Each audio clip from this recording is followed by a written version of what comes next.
ان کی جانب سے کہا گیا ہے کہ جو ٹی پی ہے اس پہ بین کیا جائے گا، اس کی جو سرگرمیاں ہیں انہیں روکا جائے گا، اور جو ان کے اکاؤنٹس ہیں انہیں بند کیا جائے گا۔ اس بارے میں آپ کا کیا بیان ہے؟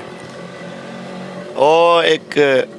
فارسی کا ایک شعر ہے، اس کا ایک مصرع ہے کہ آواز سگاں کم نہ کند رزق کے گدارا، کہ کتوں کے بھونکنے سے فقیروں کا رزق کم نہیں ہوتا۔ اگلی بات یہ ہے کہ اگر پاکستان میں پی ٹی وی پہ حملہ کرنے والی جماعت بین نہیں ہے،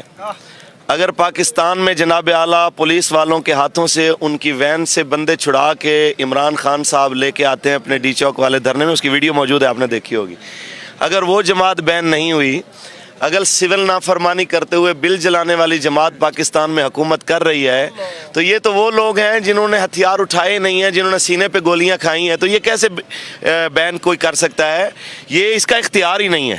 یہ کسی بھی سیاسی جماعت کو بین کرنے کا اختیار الیکشن کمیشن آف پاکستان کے پاس ہے۔ انشاءاللہ وہ ایک آزاد ادارہ ہے، وہ ہم سے بات کرے گا تو ہم ضرور اس کو بتائیں گے کہ جناب یہ خود اس قابل ہیں کہ ان کو بین کیا جائے۔ اگر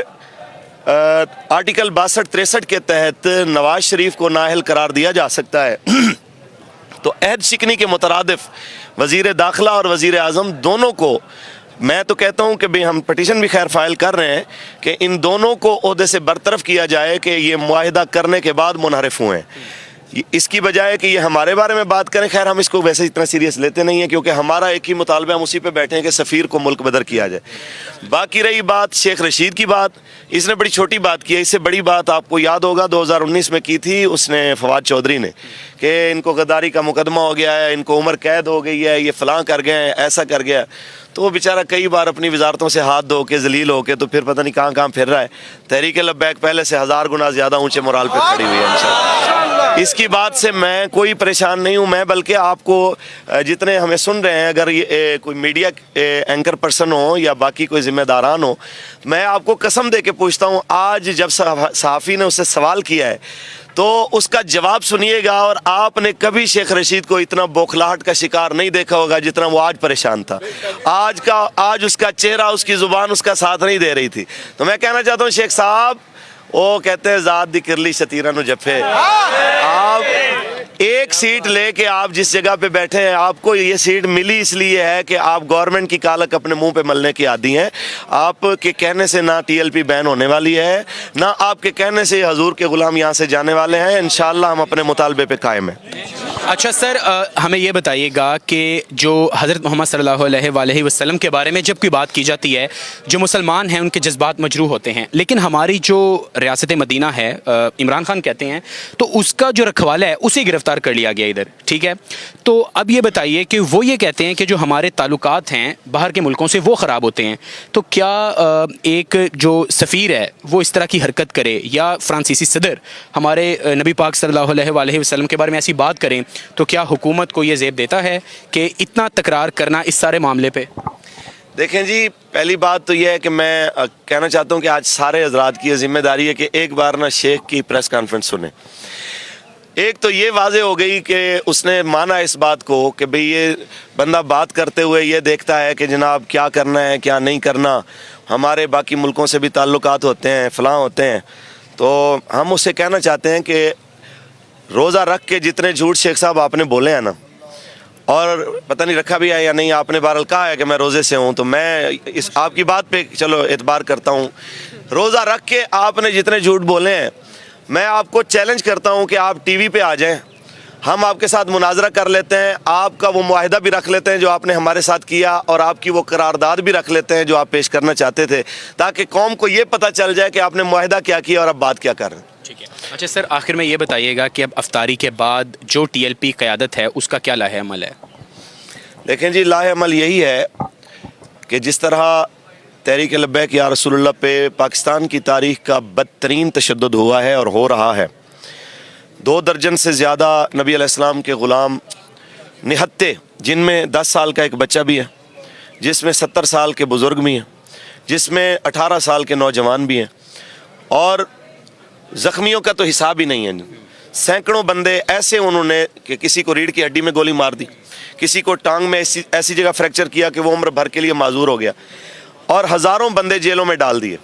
اس کے باوجود جو یہاں پہ کھڑے ہیں ان سے قسم لے کے ان کے سر پہ قرآن دے کے پوچھیں کہ کیا تم رسول اللہ کی ناموس کے پیرے پہ اتنا بھی شرمندہ ہو؟ یہ کہیں گے کہ جناب جو چلے گئے وہ بھی حضور پہ قربان، جو بچ گئے ہیں وہ بھی رسول اللہ پہ قربان۔ ہم اتنا کہنا چاہتے ہیں کہ ہم اپنے معاہدے پہ قائم ہیں، ہم اسی بات پہ کھڑے ہیں کہ فرانسیسی سفیر کو نکالو۔ یہ ہم نے نہیں کہا تھا، یہ آپ نے کہا تھا، اور یہ قبلہ بابا جی سے آپ نے یہ معاہدہ کیا تھا فیض آباد میں۔ جو معاہدہ آپ نے کیا، ہم کہتے ہیں اسی معاہدے کو من نوعاً پارلیمنٹ میں آپ پیش کریں۔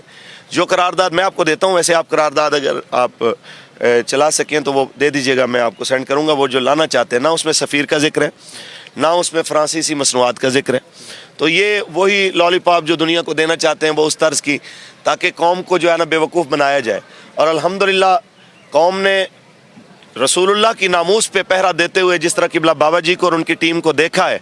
یہ آج اس اخلاص کی برکت ہے کہ 2 درجن جنازے اٹھانے کے بعد کسی ایک بندے نے بھی نہیں کہا کہ ہمارے بچے کو مولویوں نے مروا دیا ہے۔ ہر بندے نے یہی کہا ہے کہ گورنمنٹ غلط ہے، گورنمنٹ ظالم ہے، اس نے ظلم کیا، اس نے بلکہ ہمارے اداروں کو ہمارے خلاف لا کے کھڑا کر دیا۔ وہ ادارے جو بارڈر پہ دشمن کا مقابلہ کرتے ہیں، وہ اپنی سرزمین پہ اپنے نہتے لوگوں کے اوپر گولیاں چلا رہے ہیں۔ اور آج میں کہہ رہا ہوں کہ پاکستان میں جتنا عوام کے دل و دماغ میں اداروں کے خلاف اور اپنے ہی لوگوں کے خلاف نفرت جس طرح پھیل رہی ہے، پاکستان کی تاریخ میں اس سے پہلے نہیں تھی۔ میں یہ کہنا چاہتا ہوں کہ جو لوگ مملکت خدا داد کے اداروں کے ذمہ دار ہیں، ان کی ذمہ داری ہے کہ پاکستان کو شام اور عراق نہ بننے دیں۔ خدا را اس ملک کی گلیوں میں اس طرح کی خونریزی سے بچنے کا ایک ہی طریقہ ہے کہ جو گورنمنٹ نے معاہدہ کیا ہے اسے کہیں کہ بھئی معاہدہ تو بندہ غیروں سے بھی کرے تو پورا کرتے ہیں، ہم تو اس کے اپنے ملک کے باسی ہیں۔ جناب اچھا سر، آخر میں جو ہمارے ناظرین دیکھ رہے ہیں یا جو آپ کے کارکنان ہیں، انہیں آپ کیا پیغام دیں گے؟ کیا جو احتجاج ہے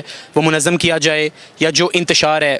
ظاہری بات ہے جو پولیس ہے اس کی جانب سے بھی کافی سخت رد عمل سامنے آ رہا ہے، تو اپنے کارکنان کو آپ آخر میں کیا کہیں گے؟ دیکھیں جی، کارکنان دھرنے منظم کر بھی رہے ہیں، اور ہم انہیں کہہ رہے ہیں کہ اگر کہیں پہ دیکھیں جی، آپ یہاں پہ بندے بیٹھے ہیں، 1 لاکھ بندہ بھی بیٹھا ہو، جب یہاں پہ سیدھی گولی چلے گی، یہاں پہ 5-10 بندے جو ہے نا وہ شہید ہوں گے، کچھ 30-40 زخمی ہوں گے۔ وقتی طور پہ آپ کو پتہ ہے کہ افراتفری پھیلتی ہے، کوئی طبی امداد دیتا ہے، کوئی کسی کو ہاسپٹل لے جانے لگتا ہے۔ آپ تب کہیں کہ آپ فاتح ہو گئے جب آپ نے نظریہ مار دیا ہو کہ لوگ کہیں جی ہم غلط تھے اور آپ بالکل فٹ ہیں۔ آج پاکستان میں سروے کروا کے دیکھ لیں، ہر بندہ گورنمنٹ پہ لعنت بھیج رہا ہے کہ جناب ان لوگوں نے معاہدہ کیا اور ان لوگوں نے معاہدہ کر کے توڑا، ان لوگوں نے ملک کو جو ہے وہ عدم استحکام کی طرف لے کے گئے۔ اگر ان لوگوں کو اتنی ہی زیادہ فکر تھی، ہم سے بات کرتے، میں کہتا ہوں ٹیلی ویژن پہ آ جائیں، آپ سے پہلے بھی بات کی ہے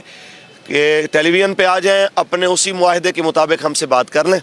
کہ اگر آپ اپنا معاہدہ پورا کرتے ہیں، تحریک لبیک یا رسول اللہ کو کوئی پریشانی نہیں ہے، ہم آج بھی اپنی اسی بات پہ کھڑے ہوئے ہیں۔